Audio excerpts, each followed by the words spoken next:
Hi, welcome to Channel Squared, where we connect with you, the divine, and channel here with you live. I'm Heather Marie, founder of Soulgate. And I'm Jody Lynn Craven, founder of Abundance Consciousness. And today we're talking about, are you treating your gifts like a party trick? Ooh. Ooh. This is actually a question that came up in our personal conversations for a lot of reasons, and thought, this is a really great episode because I think that more people struggle with this. And as the great disclosure happens, great ascension or great awakening happens. Um, as these things are happening, people's spiritual gifts are really coming online and forefront or front and center, if you will. And I think, yeah, I think this is really important. I don't know where I was going with that. Well, when we first started having this discussion, we were talking about how sometimes people only see you like as your gift, right? Like for your gift, who you are as, a channel or a tarot card reader or a tea leaf reader or whatever it is that you're doing, right? And Yeah. and so it almost becomes like this like cool party trick combined with um like almost like guru mentality. So Yep. and I feel like it goes both ways, right? Like I see people who literally wear their gift as this, like, I am this and it is only me, right? They don't relate their personality at all. It's just like, I am a channel and that is what I do. So therefore that is who I am. And it's kind of a bummer because that's not like this is something that I feel like I've been coaching on a lot lately is like it's not your channel, your abilities are simply tools in a toolbox that you've been given. I am not my channel. I am Heather. Right? And I have What? an actual, what? I know. And I have a personality. And like I have things that interest me outside of spirituality and outside of my gift or my abilities. And Mhm. so for me, it's almost kind of like offensive or rude when when like I'm only seen as like Heather the channel, right? Like, oh, she's a channel. And like that's kind of like where it ends. There's no like thought to the fact that there's actually a human being Mhm. that is accessing the channel. Mhm. you know?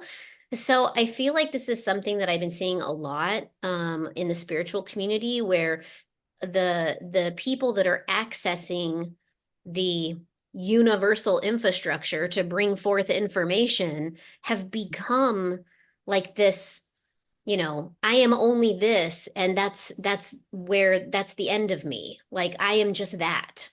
And I think that it's wonderful that that you want to like be this amazing human that has this fantastic ability, but like you're here to be human.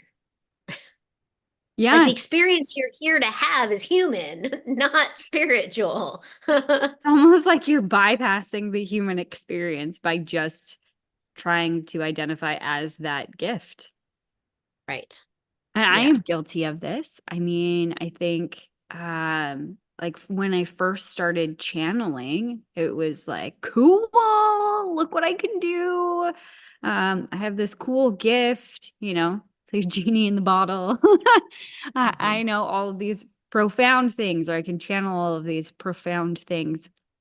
And you kind of, or I kind of got stuck in the performing.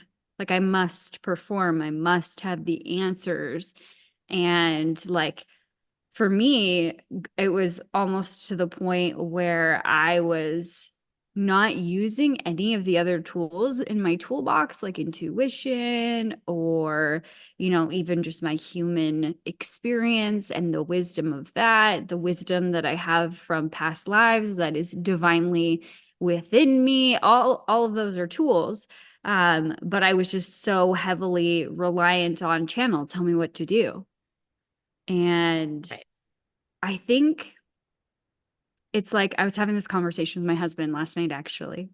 Um, when I do that, he said, maybe it's like, you're on a road trip or something and you miss things because they just know how to get you from point A to point B. But I think that this is so profound. This is where we got to in the conversation is, but what if I wanted to take the spiritual route, or I wanted to take the scenic route, or I wanted to take, the route by the ocean rather than through the city, or maybe I wanted to take a route that had interesting people on it. I think those are also a part of your journey and some things that you will miss. Also, something that I was really missing is that the way that I am, and I think that there's a divine reason for it, but the way that I am is I like a lot of information. I am very curious by nature. Anybody that knows me very well would say that I am like one of the most curious people they've ever met. I love to learn about different things. So you telling me the answer or the channel telling me the answer isn't like, woohoo. It was at the beginning. And then it became like, oh, okay. Like, one, I don't fully comprehend everything, and it's not as exciting because I'm when I am learning, it's like I'm a little Indiana Jones. Like I'm on an adventure, I'm discovering myself as well as my perceptions of the world and the world itself and other people and all of these things. And that's something that I was really missing, just relying and giving all my power to that one tool in my tool belt. Yeah, and I think that like when you have this unbelievable ability, right? When you can just get the answer right now, it's like Googling, right? Everybody Googles everything nowadays. It's like, how many legs does a praying mantis have? Oh, let me just Google that and we'll find out. You know what I mean? And so I feel like sometimes, at least in my experience, that the channel has become the spiritual Google, right? Yes. And Hey, Heather, and can it's you never, Google something for me? yeah, for real, for real. And the Totally. thing is it's like, well, what about like doing any of the investigating yourself? Like, what does your intuition say? Mhm. Like, it's one thing to have an amazing ability to communicate with the other side, pull down information from the other side, but you were given an innate ability in your physicality of intuition. Mhm. And when I look at the channel versus intuition, intuition should be the thing driving the car. The channel are the passengers. They may know the way, your guides may know the way, they may have exactly the direct route to get you from point A to point B. But intuition wants to drive the car, it wants to turn left, it wants to go right, it wants to see the scenic route because it intuitively will still get you there, but it may make your trip more colorful or interesting. Mhm. And I think that that's one of the things that is really,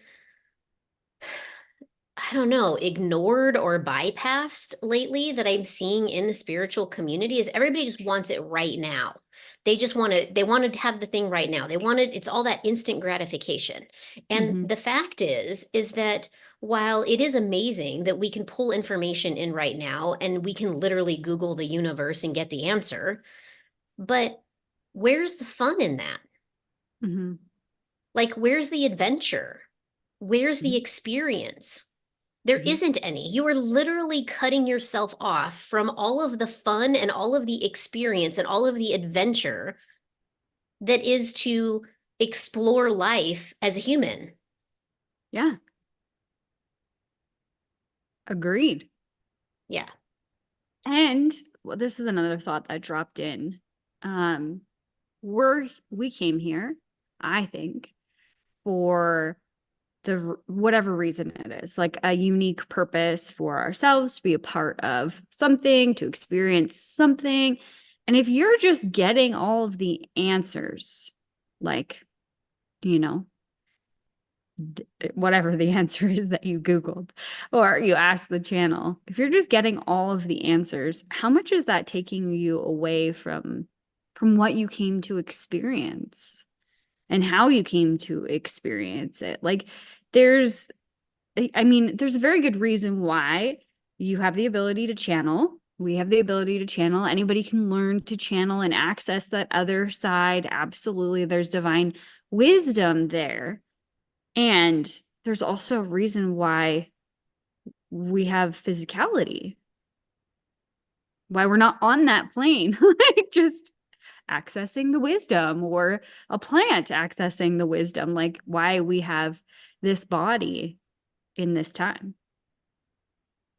Yeah, I think one of the other things that I don't know if you've experienced this, but I know I have, is you know, like what does the channel say? Or like what, like, can you just channel this for me? I have instances sometimes where it's like, everybody who knows me, maybe Mhm. those of you who don't know me, I am a trance channel. What does that mean? It means I can move my consciousness to the side and you can speak directly with the being, and I am not there for the conversation. Like my consciousness is not part of the conversation. And so while that is like amazing and like a show in and of itself, the fact is that I'm not part of it. So for me, the human experiencing it, it kind of feels shitty to be, if I'm gonna be completely honest, especially when I come out of the channel and I'm like, so how did it go? Did you get your questions answered? Like, is there anything that you want to talk about? And they're like, nope, I'm good. That's it. Thanks. Bye. And I'm like, cool. I was literally a two-way radio. Mhm. Right? Yeah. And so Yeah. it's kind of like, I think that sometimes, and, if there's any of you channels that are here listening to this right now, hit us up in the chat and be like, yep, that's me. I totally get you, girl. Where it's like, you just have become your ability, you just become your gift. And like people forget that you're still a human being. Like, Yes. you know? Yeah. I find that that happens all of the time. I think with my channel, with like my wisdom that I teach in coaching, there's some people that they're like, "Hey, can you tell me what you do with this, or can you give me advice on this, or can you channel this for me?" And you're like, "I'm great, thank you." Or Mhm. like or so they might even ask, "Oh, how are you doing?" And then you're like, "I'm great, I'm doing this and this." And they're like, "Okay, can you channel this for me?" And you can feel how transactional it is. Mhm. And that's actually something that's really hard for me because I'm a people pleaser and I am, really delving into this side of me. And it makes me very uncomfortable to say no or to withhold or, not help somebody. Like I will literally bend over backwards to make somebody happy when I Mhm. care about them. And that has been, to my detriment many times. Yeah. But I find that people do that and I don't even really know what to say or like short of it of ignoring them, which makes me feel worse. Mhm. I can't ignore them and leave them unread. I'm like, oh, I know they need my help. But it feels crappy when somebody is just using you and you can feel that they're using you for your gift, your ability, without even trying. And this is something that I've really reflected on because friendship is a part of that, not a part of the transactional side of things, but like with my dearest friends, we'll have these deep conversations. I went to the lake with one of my friends this last weekend, and like we just talked the entire time. And, she said, I really appreciate you because you have a lot of wisdom and I feel like you can teach me a lot of things. But I never feel like it's transactional with her because it's a fluid conversation. We're going back and forth, and I tell her deeply personal things about myself, and she weighs in with whatever wisdom she has to bring to the table. And I always feel like it's, very beneficial for me within our conversation. And it's this back and forth. But with some people, it's one way. 100%. You've had Yeah. this? Yeah. Yeah, definitely. I mean, I have had friends in my life that um, the only time I hear from them is when the shit hits the fan in their life and they need me to, give them some wisdom. And while I appreciate that they feel like they can come to me when they're in a time of need, I honor that with them. Yeah. It's kind of frustrating because it's kind of like, well, you know, can we have a cocktail while we do this? You know what I mean? Like, can we have a Zoom happy hour or something? It's just sort of like it's very you know, I know Heather will have the answer. I'll call Heather and then she'll tell me what to do. Yeah. She'll And channel on it. she'll channel on it. Yeah, she'll channel and she'll tell me what to do. She can talk to my guides and my guides will tell me what to do. And the thing is it's like, you know, well, what about Heather, the person who's actually lived 45 years on this earth and has a lot of life experience and has experienced death and rebirth over and over and over again in multiple facets of my life? Mhm. Like, what about that person? It's not just about them. Yeah. I think they're awesome. It's amazing. I'm so grateful for this beautiful skill that I have.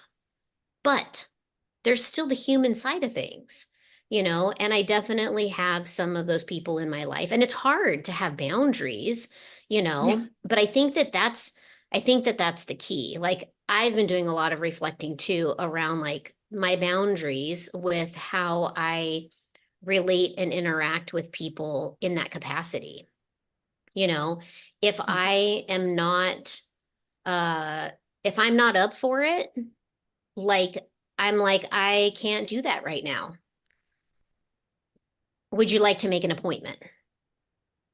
Oh, that's a good one. Because I mean, this relationship isn't, or sorry, this conversation isn't about a coaching relationship. Like a coaching container, Right. somebody that's paying you for your channel, for your Mhm. divine wisdom guidance, for the tools that you have access to. That's something that's completely different. There's an exchange Right. there. Right. That's one thing. This Mhm. is, somebody that is not necessarily a client. They're just in your life. I like that one. You do want to book an appointment? Yeah. uh, I have I, I have one particular friend who actually I have two friends that are very much like this. And one of them it was almost like becoming abusive. It was like I was taking all of this time to, help her, move through this like transition that she was experiencing in her life. And, and when I support somebody in that way, like I'm all in. I'm 100% in with you. Like I am, running along the trenches right alongside you, sometimes carrying you on my back, right? Because Mhm. that is how I am as a person. Mhm. And so when I support you, whether you're a friend or a client or whatever, like we're in the mud together. Like I'm going to get dirty with you, right?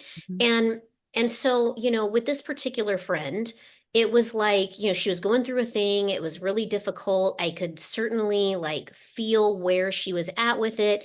And so, she said, can you help me? Like, can you just help me? Yes. Yes, I can help you.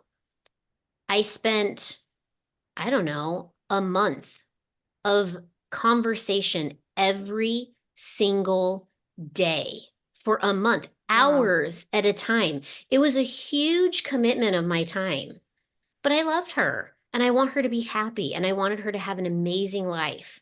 And what happened? 5 seconds later, she's completely MIA. A month and a half later, she's right back in the same position that she was in before. And it was like all of the work we did together went in one ear and right out the other. And that was really hard for me because I was like so invested, right? I was Hmm. just so invested. And I was like, man, this sucks so bad because I spent so much time with you and you just kind of like used me basically. Yeah. And you're still in that same spot. And so for me, it was like, okay, I need to create a clear boundary here. This can't happen again. And it's not just a boundary for her, but a boundary for myself that I Hmm. cannot allow myself to get so invested, that I have to release my attachment to the outcome. Hmm. And I think that that's something that spiritual people get kind of hooked into, right? Like they Yeah. get so attached to what the outcome is going to be, but it's not up to us, Yeah. right? It's up to the person who's going through the experience.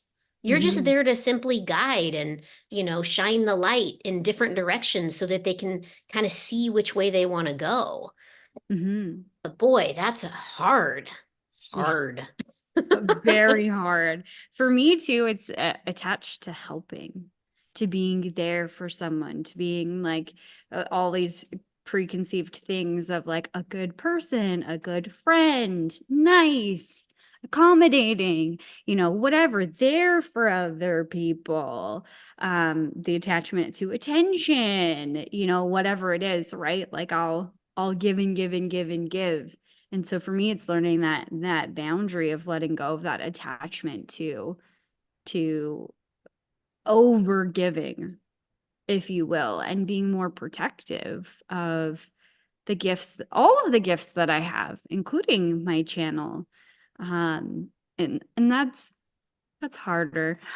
I mean, just like you're struggling with the attachment to the outcome.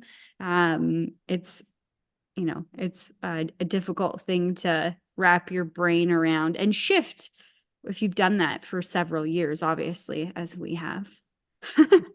So Oh, true. yeah. Yeah, exactly. But I mean, that kind of ties into the next thing of like, when you're always leading with that gift as your only tool in your tool belt, it's taking power away from yourself. But when somebody's only utilizing you for that one tool, what's the channel say, or what's this, or whatever. But when we're doing that, it's taking away, like when we do it for ourselves personally, it's taking away our power.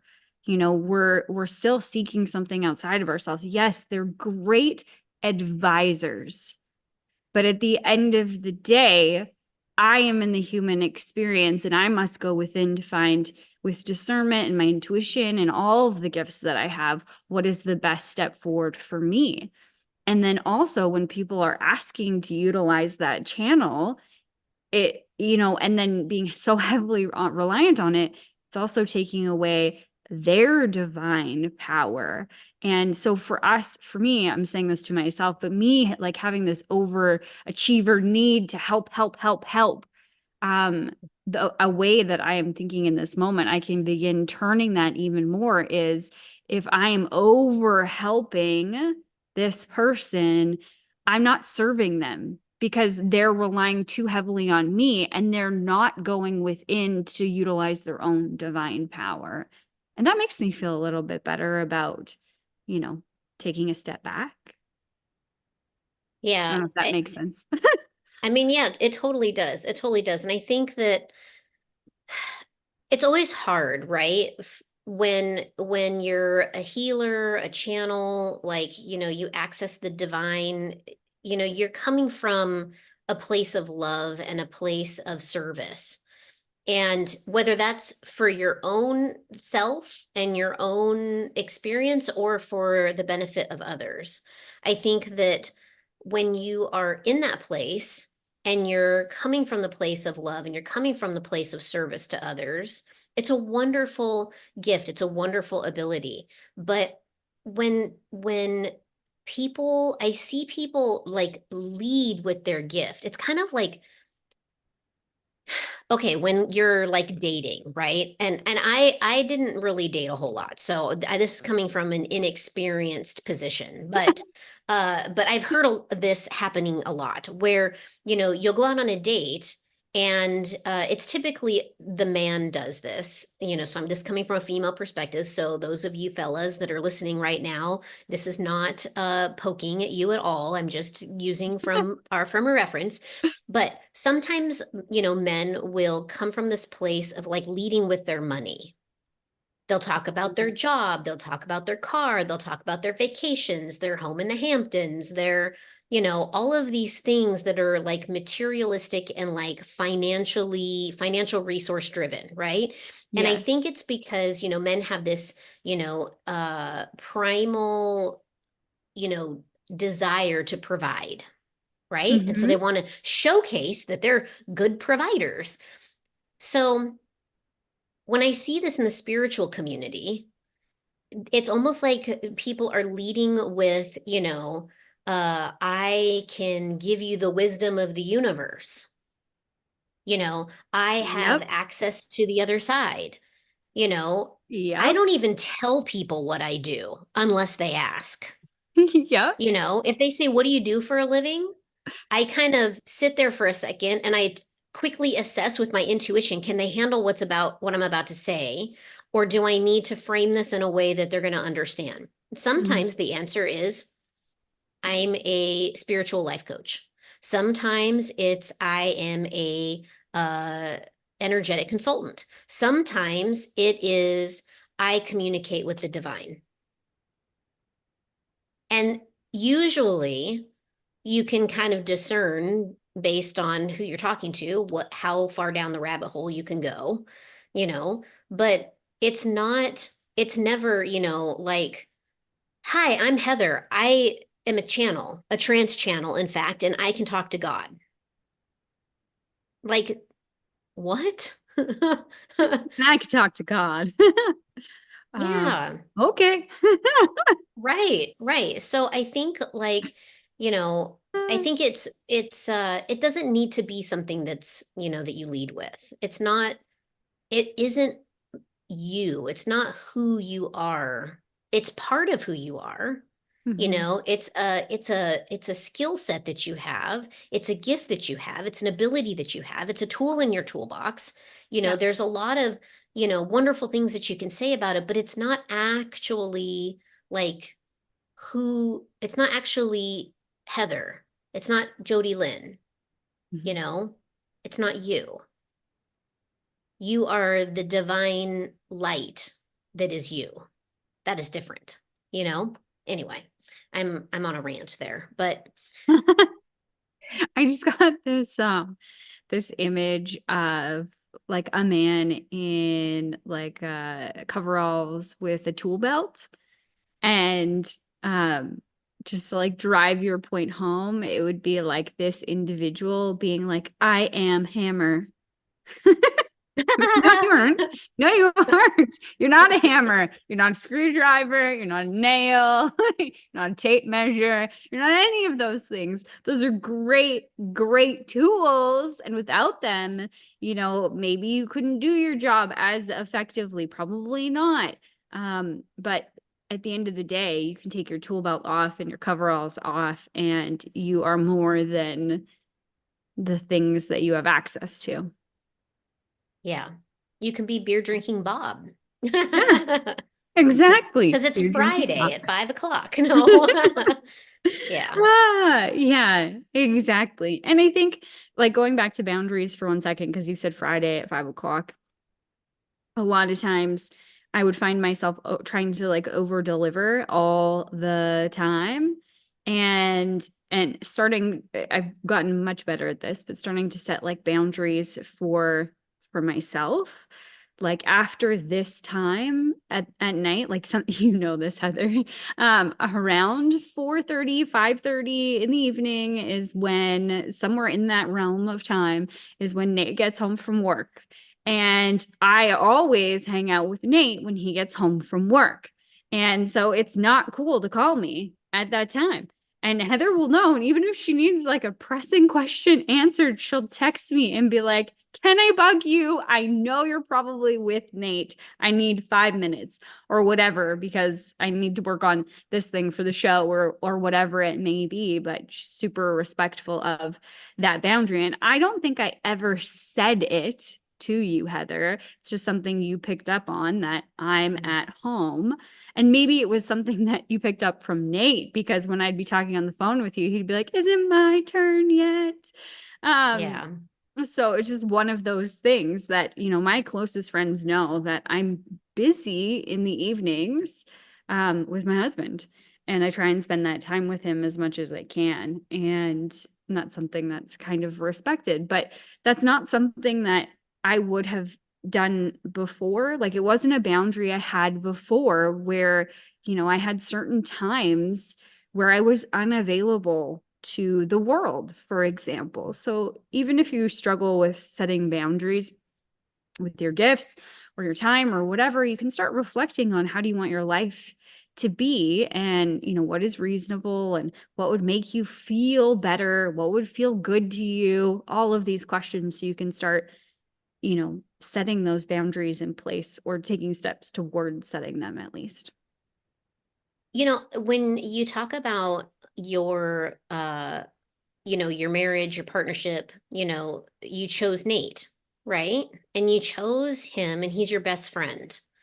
Like, Yeah. first and foremost, he's your best friend. And Yeah. so, while you have other besties like me, um, you know, I think that oftentimes people get so wrapped into supporting others that they end up shitting all over their partner.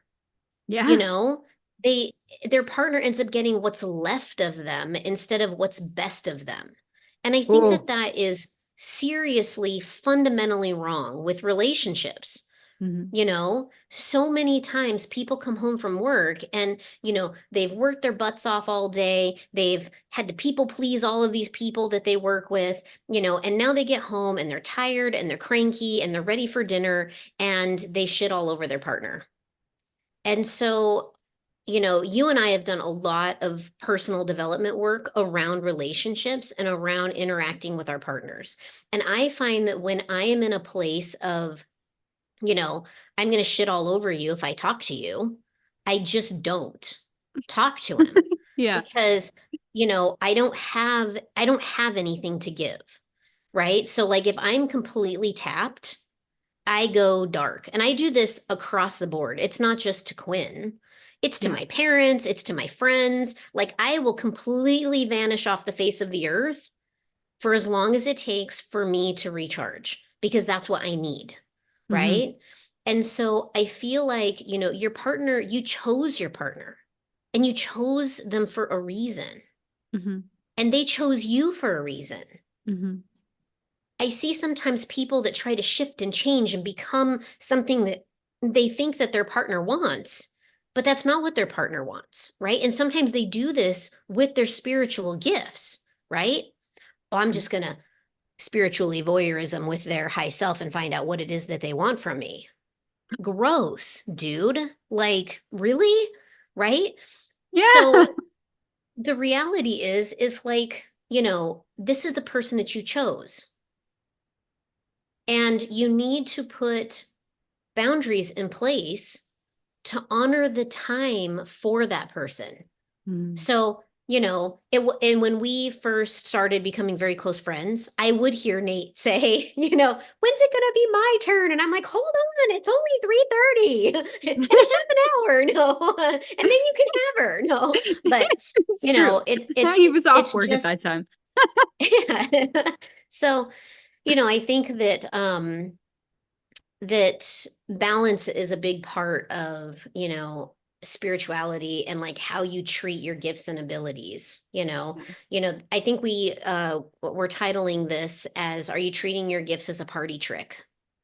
And I think that so many uh people have lost their identity in their gift. And Yeah. so it becomes a party trick. I know when I first like came out of the spiritual closet to the world, I felt like a cool party trick, Yeah. right? That people just wanted me to, disappear, trance channel, let the being talk through me. And it was like a cool thing to like see and like to see happen, but not actually absorb the knowledge that came through the Hmm. channel, right? Or came through that transmission. And Hmm. so it makes me think about people like Esther Hicks Yeah. because she essentially does what I do, right? She allows the being to communicate through her. She goes into that altered state and allows the being to transmit through her.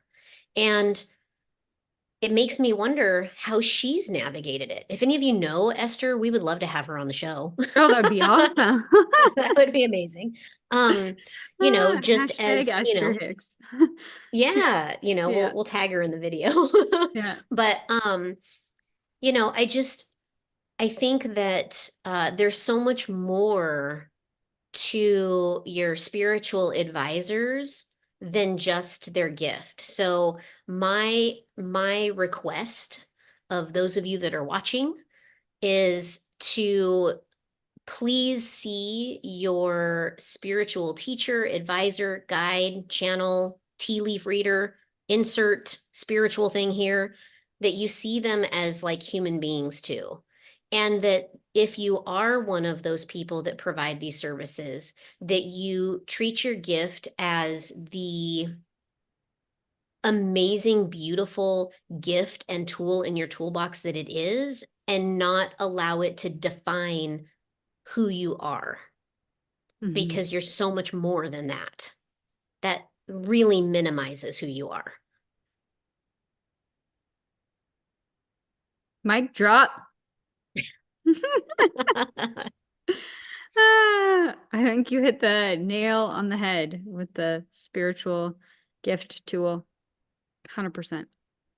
Yeah. Yeah. All Yeah. right. Well, if you've enjoyed this conversation, please hit the like button. That really does help us. And if you're not subscribed, please subscribe.